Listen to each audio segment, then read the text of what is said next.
He knows what he's doing, so he'll, him and his team will, continue to move forward as long as everything's feeling good. So we're not.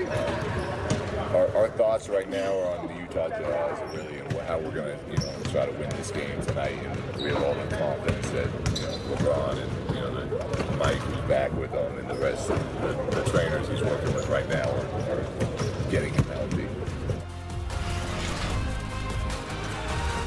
Hello again, basketball fans. Welcome to Game Time Live, presented by State Farm. Rick Campbell with champions, Steve Smith and Brendan Haywood. We're here on a 9-game Friday, and we just heard from Lakers coach Luke Walton about LeBron James, who's missed the past 8 games with a strained left groin. He is going to miss, as we have heard, at least the next 3 games. So, guys, let's take a look at the Lakers' next 7 games. So, we know he's not playing tonight. He's not playing Sunday against the Cavs. He's not playing Tuesday against the Bulls. He might be able to return Thursday at OKC on TNT. How many wins do you see here, Smitty and B. Wood? You talking about those first 3 games, or are you talking about this 7-game run thing right here? I see right now, if he's not back, that's a tough stretch when you start talking about at Thunder, at Rockets, and Warriors. So if without LeBron James, out of the 7, I see them winning 3.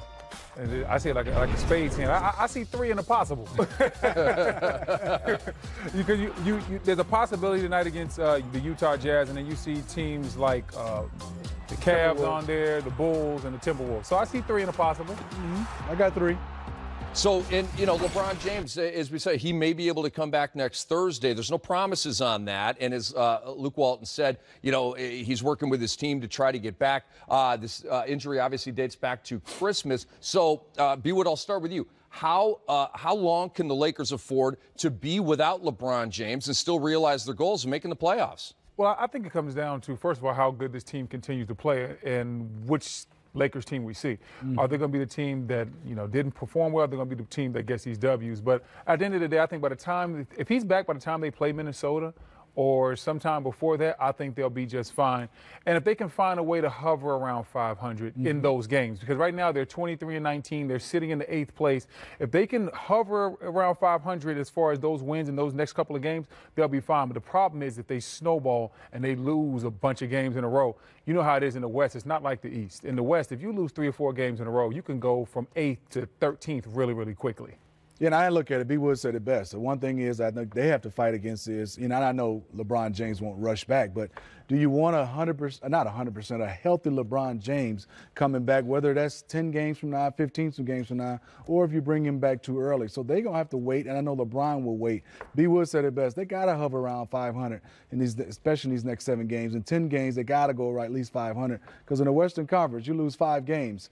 But if you lose 7 or 8, you could be sitting around 13th, 14th in the West. Check out this intrigue tonight in Utah. The Jazz come in 9th place. The Lakers are in 8th place, separated by 2 games. But let's talk LeBron and DMPs and possible MVP. Of course, last year played all 82 games. This year he has missed 8. He's going to miss at least 3 more. That puts it at 11. Here are the fewest games played by an NBA MVP. Walton, back in 77-78, played 58. Iverson, 71. Harden last year, 72. And Nash 04-05 played 75. Just don't ask Shaq about that. So how many games, Smitty, can LeBron miss and still win MVP? Bill Walton played only 58, right? So I'm looking at it. Bill Walton played 58.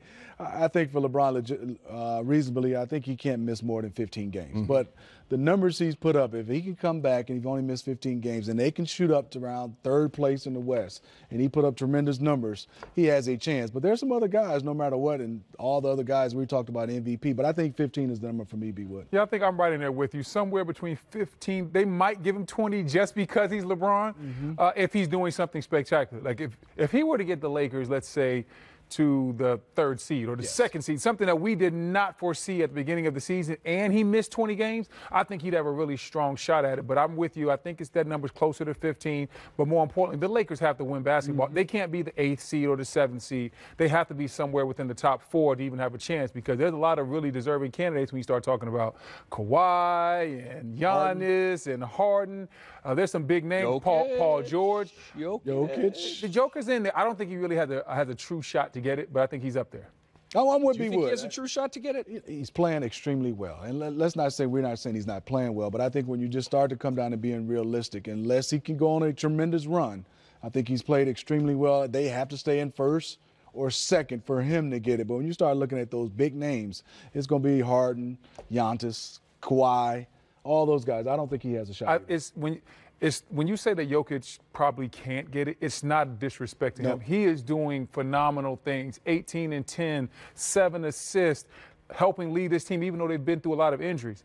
The thing is, there's a lot of other guys on really good teams that have these incredible numbers. When you talk about Giannis, Giannis is 27 and 13, and they're the best record in the NBA. And then you have what Kawhi Leonard is doing from a two-way standpoint and still getting you 26 points per game. And Toronto's playing well. So the Joker's in the mix somewhere, probably top 7 to 8. 7, 8, yeah. But when you talk about actually winning the award, it's going to be hard, like unless he goes on a run, like Smitty said, because he's going to have to get his numbers into that category. MVP isn't just about wins. It's normally about the best combination of next-level stats combined with the wins, and that's how you get your MVP. I totally agree with that outlook on MVP. And the